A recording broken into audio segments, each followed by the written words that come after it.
The ongoing conflict in Gaza has not only resulted in immense human suffering, but has also caused irreparable damage to the region's rich cultural heritage. According to a report by the Palestinian Ministry of Tourism and Antiquities, 226 archaeological sites in Gaza have been damaged, and this is due to Israeli airstrikes, with 138 sites suffering major damage, 61 moderately damaged, and 27 slightly damaged. This destruction represents a profound loss for humanity, as many of these sites are thousands of years old and hold immense historical, religious and cultural significance. Amongst the most significant sites destroyed by Israel, or damaged by Israel, are the Great Amari Mosque, which was built in the 7th century on the ruins of a Byzantine church. This mosque is one of the oldest in the region. It was destroyed in an Israeli airstrike in December of 2023, leaving only its minaret standing. The Church of St. Porphyrius, which dates back to the 5th century. This is one of the oldest Christian churches in the world, and it was severely damaged during the conflict with Israel. The ancient port of Anfidon, established around 800 years BC, this port was a vital hub for trade and culture in antiquity, and it was completely destroyed in an Israeli airstrike. The Pasha Palace, a 13th century Mamluk fortress that later served as a museum. This site was heavily damaged by Israeli airstrikes. The Rafa Museum, dedicated to preserving Gaza's heritage. This museum was completely destroyed early in the conflict, along with its collection of ancient coins, jewellery and ancient artefacts. These sites are not merely physical structures, they are repositories of history, embodying the collective identity of the Palestinian people and their connection to the land. The destruction of Gaza's cultural heritage. This has been described as a form of cultural genocide, aimed at erasing the historical and cultural identity of the Palestinian people. Cultural heritage sites serve as a tangible link to the past, preserving the memory of civilizations that have helped shape the region over millennia. By targeting these sites, the conflict has not only obliterated physical structures, but also disrupted the transmission of cultural knowledge and traditions for future generations. Moreover, the loss of these sites has global implications. Gaza's heritage is part of humanity's shared history, reflecting the interplay of Egyptian, Greek, Roman, Byzantine and Islamic civilizations. The destruction of such sites diminishes our collective understanding of human history and cultural evolution. Many of the damaged sites are very ancient, some dating back over 2,500 years. For example, the Roman cemetery at Ard al-Moharbim, excavated only in 2022, and the Byzantine church in Jabalia are both over 2,000 years old. The Great Omari Mosque, built on the foundations of a pagan temple, has a history spanning over 1,400 years. These sites are irreplaceable windows into the past, and their destruction represents a loss of historical continuity. The Palestinian Ministry of Tourism and Antiquities estimates that recovering Gaza's cultural heritage to some extent will require $300 million to be implemented in 3 phases over 8 years.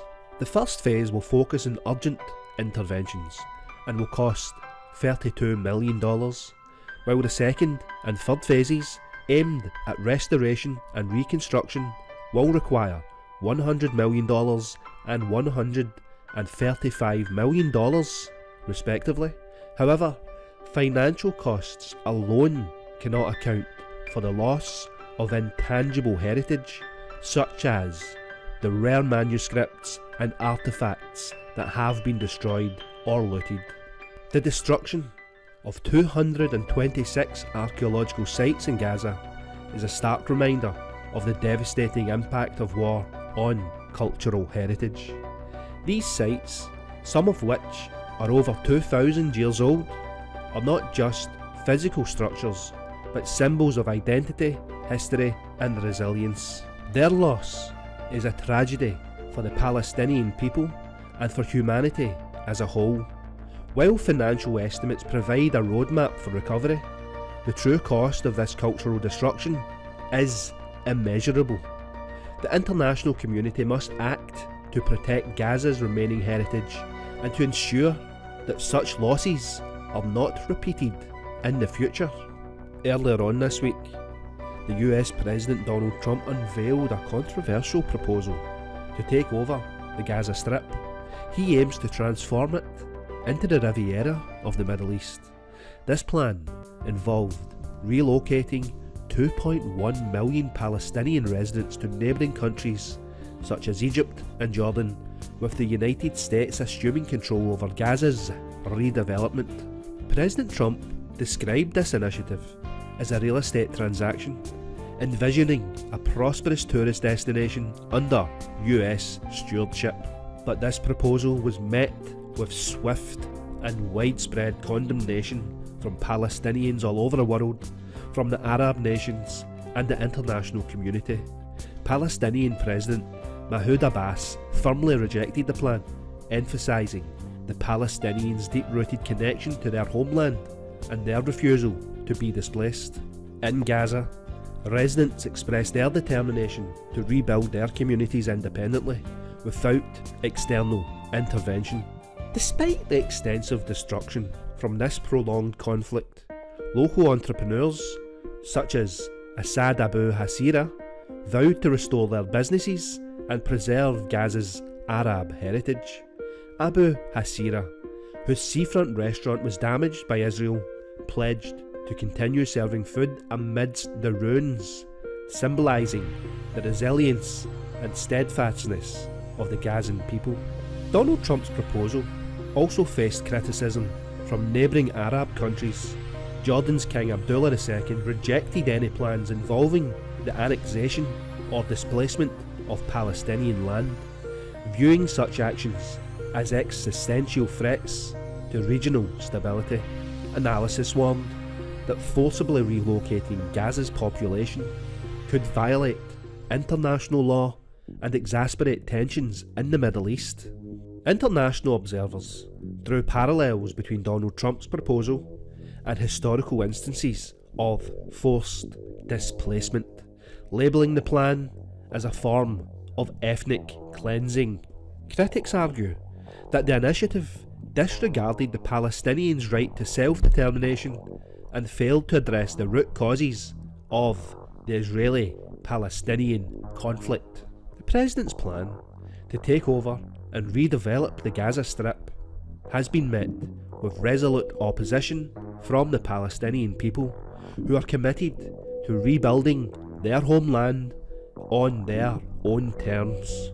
The proposal also faced rejection from Arab nations and the broader international community, highlighting the complex and deeply rooted nature of the Israeli-Palestinian conflict.